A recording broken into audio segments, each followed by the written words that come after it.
Basheer video ആദ്യമായിട്ട് കാണുന്നവരാണെങ്കിൽ subscribe ചെയ്യുക. അപ്പോൾ തന്നെ ഇൻസ്റ്റഗ്രാം പേജ് ഫോളോ ചെയ്യുക, കമൻറ്റ് ചെയ്യുക. പിന്നെ ഇന്ന് ഞാൻ വന്നിരിക്കുന്നത് വെച്ചാൽ റോസ്, അതായത് ഒരു ഗാർഡനിൽ ഏറ്റവും അട്രാക്റ്റീവ് ആയിട്ടുള്ള ഒരു ഫ്ലവറിങ് പ്ലാന്റ് ആണ് റോസ് പ്ലാന്റ്. പ്രത്യേകിച്ച് നാടൻ റോസൊക്കെ ആകുമ്പോൾ ഇഷ്ടം പോലെ കൊലകുത്തി വിരിയുന്നതായിരിക്കും. കണ്ടോ, ഇതൊക്കെ ആ വെറൈറ്റിയിൽ പെട്ടത്. ഇതിൻ്റെ കളർ കോമ്പിനേഷനൊക്കെ പണ്ടേ ഉള്ള നമ്മൾ റോസ് എന്ന് പറയുന്നതാണ്. ഇനി റോസിൻ്റെ പ്രൊപ്പഗേഷൻ എങ്ങനെയാണെന്ന് നോക്കാം. റോസിൻ്റെ ഇതിനു മുമ്പ് ഞാനൊരു വീഡിയോ ചെയ്തിട്ടുണ്ടായിരുന്നു. അതായത് ഫ്ലവറൊക്കെ പിടിച്ചതാണെങ്കിൽ അത് പിന്നെ എന്ത് ചെയ്യണമെന്ന് വെച്ചാൽ അത് കട്ട് ചെയ്താൽ ഫ്ലവർ പിടിച്ചിട്ട് അത് ഏകദേശം ഉണങ്ങി ഡ്രൈ ആയി കഴിഞ്ഞ് കഴിഞ്ഞാൽ അതിൻ്റെ ഭാഗം കട്ട് ചെയ്യുക എന്ന് പറയുന്നുണ്ടായിരുന്നു. ഇന്ന് ഞാൻ പറയാൻ പോകുന്നത് വെച്ചാൽ റോസ് എങ്ങനെയാണ് പ്രൊപ്പഗേറ്റ് ചെയ്യുന്നത്, അതിൻ്റെ വേര് പിടിപ്പിക്കൽ എങ്ങനെയാണ്. റോസിൻ്റെ കാര്യം എടുക്കുകയാണെങ്കിൽ സ്റ്റെം കട്ട് ചെയ്തിട്ട് മാത്രമേ നമുക്ക് പ്രൊപ്പഗേറ്റ് ചെയ്യാൻ പറ്റുള്ളൂ. അതുകൊണ്ട് തന്നെ പിന്നെ വേറൊരു കാര്യം മനസ്സിലാക്കണമെന്ന് വെച്ചാൽ നമ്മൾ നഴ്സറികളിൽ നിന്നൊക്കെ വാങ്ങിക്കുന്ന ഗ്രാഫ്റ്റ് ചെയ്ത റോസൊന്നും നമുക്ക് വേര് പിടിപ്പിക്കാൻ പറ്റണമെന്നില്ല.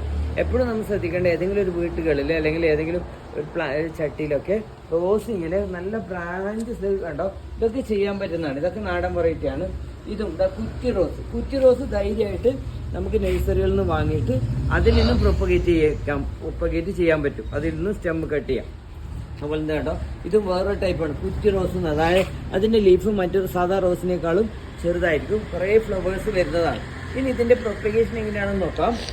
വളരെ സിമ്പിൾ പ്രൊപ്പഗേഷനാണ്. അതായത് റോസിൻ്റെ ഏകദേശം ഇളം തണ്ട് നമ്മൾ കട്ട് ചെയ്തെടുക്കുന്നു. ഇളം തണ്ടേ കട്ട് ചെയ്തെടുക്കാൻ പാടുള്ളൂ. ഇളം തണ്ടാണ് പെട്ടെന്ന്, ഇളം തണ്ട് മാത്രമേ കട്ട് ചെയ്യാൻ പാടുള്ളൂ എന്നല്ല, ഇളം തണ്ടാണ് വേര് പിടിപ്പിക്കാൻ വളരെ എളുപ്പം എന്നുള്ളതാണ്. അപ്പം എന്ത് ചെയ്യണമെന്ന് വെച്ചാൽ ഇതിൻ്റെ ലീഫൊക്കെ കട്ട് ചെയ്ത് കൊടുക്കാം. അതിൻ്റെ നോഡ് മാത്രം അവിടെ നിർത്തിയിട്ട് ലീഫൊക്കെ കട്ട് ചെയ്ത് വെക്കാം. പിന്നെ അടുത്ത മെത്തേഡ് എന്താണെന്ന് വെച്ചാൽ ഇതിൻ്റെ, അതായത് നമ്മൾ ഒരു ബ്ലേഡ് ഉപയോഗിച്ചിട്ടോ ഒരു ചെറിയ കത്തി ഉപയോഗിച്ചിട്ടോ ഇതിൻ്റെ സൈഡ് ഒന്ന് ചെറുതായിട്ടൊന്ന് ചെത്തി കൊടുക്കുക എന്ന് പറഞ്ഞാൽ ഈ രീതിയിൽ ചെത്തി കൊടുത്ത് കണ്ടോ, ഈ രീതിയിൽ കൊടുത്തിട്ട് നമുക്ക് മണ്ണിൽ കുത്തി വെക്കാം.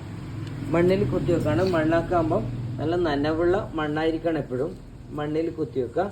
പിന്നെ വേറൊരു കാര്യം ശ്രദ്ധിക്കേണ്ടതെന്ന് വെച്ചാൽ റോസൊക്കെ നമ്മൾ കട്ട് ചെയ്ത് വെച്ച് കഴിഞ്ഞാൽ വേര് പിടിക്കാനുള്ള സാധ്യത 50-50 അപ്പോൾ എന്താ വെച്ചാൽ ഒറ്റൊരു കമ്പ് കുത്തി കൊടുക്കുന്നതിന് പകരം 1, 2, 3 കമ്പ് കുത്തി കഴിഞ്ഞാൽ ഏതെങ്കിലും റോസ് വളരുമെന്നാണ് ഞാൻ മനസ്സിലാക്കുന്നത്. ഇതൊക്കെ കണ്ടോ, ഞാൻ അവിടെ കാണിച്ച ഒരു കുറ്റി റോസിൻ്റെ കമ്പ് കുത്തിയിട്ട് വന്ന ഒന്നാണ്. അതുപോലെ തന്നെ ഇതിൻ്റെ വെറൈറ്റിയാണ്. അതായത് വെറുതെ നല്ല മഴയുള്ള